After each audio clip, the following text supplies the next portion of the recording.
RG Kar medical college ও হাসপাতালে তরুণী চিকিৎসককে ধর্ষণ ও খুনের ঘটনা তদন্তে ফের তৎপর হলো কেন্দ্রীয় তদন্তকারী সংস্থা। সোমবার আরজিকর হাসপাতালে ফের পৌঁছে গেল সিবিআই। ধর্ষণ ও খুনের ঘটনা তদন্তে হাসপাতালে যান কেন্দ্রীয় তদন্তকারী আধিকারিকরা। সিবিআই এর দলে একজন মহিলা আধিকারিকও ছিলেন। আরজিকরে পৌঁছানোর পরে হাসপাতালের একাডেমিক বিল্ডিংয়ে যান তদন্তকারীরা। তাদের সঙ্গে ছিলেন হাসপাতালের আধিকারিকরাও। সেখান থেকে প্রাথমিক তথ্য সংগ্রহ করা হয়। পরে আরজিকরের ঘটনাস্থলেও যান তদন্তকারীরা। জানা গিয়েছে, প্রতিনিধি দলের সদস্যরা মেডিকেল সুপার তথা ভাইস প্রিন্সিপাল অধ্যাপক ডক্টর সপ্তর্ষি চট্টোপাধ্যায়ের সঙ্গে বৈঠকে বসেন। তদন্ত সংক্রান্ত বিভিন্ন বিষয়, হাসপাতালের প্রশাসনিক নথি এবং ঘটনার সময়কার পরিস্থিতি নিয়ে আলোচনা হয়েছে বলে জানা গিয়েছে।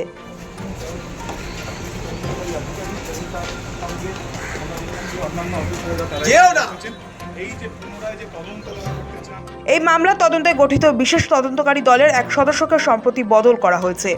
সেই পরিস্থিতিতে সিবিআইয়ের এই উচ্চ পর্যায়ের দলের হাসপাতালে যাওয়া যথেষ্ট তাৎপর্যপূর্ণ। তদন্তের বিভিন্ন দিক নতুন করে পর্যালোচনা করা হচ্ছে কিনা তা নিয়ে রয়েছে জল্পনা। 2024-এ আরজিকর হাসপাতালে কর্তব্যরত অবস্থায় এক তরুণী চিকিৎসকের রহস্য মৃত্যুর ঘটনায় ব্যাপক চাঞ্চল্য ছড়িয়ে পড়ে। পরে ধর্ষণ ও খুনের অভিযোগ সামনে আসে। ঘটনার প্রতিবাদে রাজ্য জুড়ে চিকিৎসক মহল এবং সাধারণ মানুষের মধ্যে ক্ষোভের সঞ্চার হয়।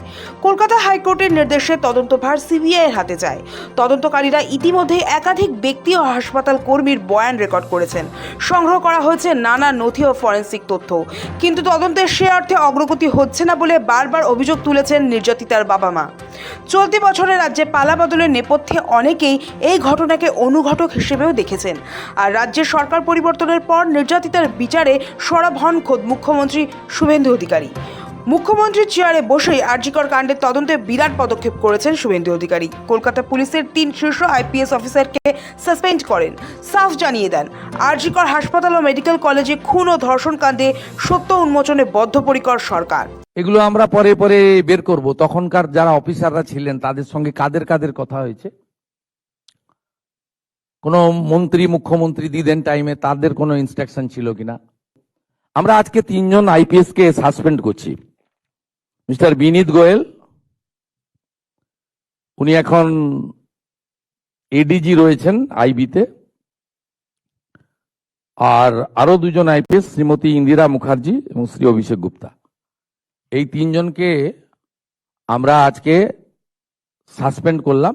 শুভেন্দু অভিযোগ তুলেছিলেন, খুনের ঘটনার পর প্রাথমিক তদন্তে স্বচ্ছতার অভাব ছিল। মৃতার পরিবারকে বেআইনিভাবে অর্থ দেওয়ার প্রস্তাব দেওয়ার অভিযোগ উঠেছে। অন্যায় করলে কাউকেই রেয়াত করা হবে না। ওই সময় যে ইনসিডেন্ট ঘটেছিল তাকে মিসহ্যান্ডেলিং করা, প্রপারলি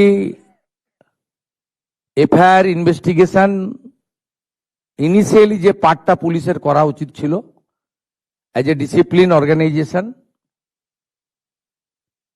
সেই বিষয়গুলো দেখা। আমরা কিন্তু মূল ইনভেস্টিগেশন পার্টে যাচ্ছি না, কারণ ওটা সিবিআই করছে এবং কোর্টে পেন্ডিং রয়েছে। আমরা শুধুমাত্র আমাদের সরকারের যে লোকরা ছিল, specially the senior police officers, দিদেন কলকাতা পুলিশের যারা ছিলেন সিপি এবং ইনক্লুডিং অল, এবং সবচেয়ে বড় অভিযোগ যেটা ইনিশিয়ালি আমাদের কাছে থ্রু মিডিয়া অনেকবারই এসেছে ভিকটিমের মাদারের পক্ষ থেকে, যে 2 জন police officer behalf of the state government টাকা দিতে চেয়েছিলেন। এটা তদন্ত করতে হবে যে অ্যালিগেশন কতটা, কিন্তু ইনিশিয়ালি আমরা মনে করি এই তদন্তগুলো করতে গেলে যাদের বিরুদ্ধে অভিযোগ পুলিশ আধিকারিক তাদেরকে সাসপেনশনে রেখে তদন্ত করা উচিত, নইলে তদন্ত কখনো ট্রান্সপারেন্ট হতে পারে না। উল্লেখযোগ্য বিষয় হলো, অন্তত 3টি আদালতের নজরদারিতে এই মামলা হয়েছে। এখনও সিবিআই তদন্ত চলছে। তার মাঝে আবার কিভাবে নতুন রাজ্য সরকার নিজেদের রাজনৈতিক সিদ্ধান্ত কার্যকর করছে সেটা নিয়ে প্রশ্ন উঠেছিল। এসবের মাঝেই সোমবার আরজিকরে পৌঁছে যায় সিবিআই। রবিবার স্বাস্থ্যমন্ত্রী শারদ মুখোপাধ্যায় জানান, দ্রুত এই মামলার তদন্ত ফের শুরু হবে। ফাইল পাঠানো হবে তদন্তকারী সংস্থাগুলিকে।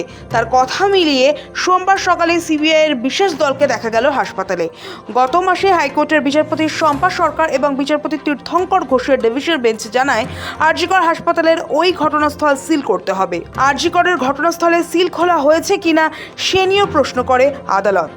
হাইকোর্টের পর্যবেক্ষণ ছিল দ্রুত ঘটনাস্থল সিল করুক সিবিআই। এই পরিস্থিতিতে সোমবার হাসপাতালে গিয়ে ফের সেখানকার আধিকারিকদের সঙ্গে কথা বলে তথ্য সংগ্রহ করলেন সিবিআইয়ের তদন্তকারীরা।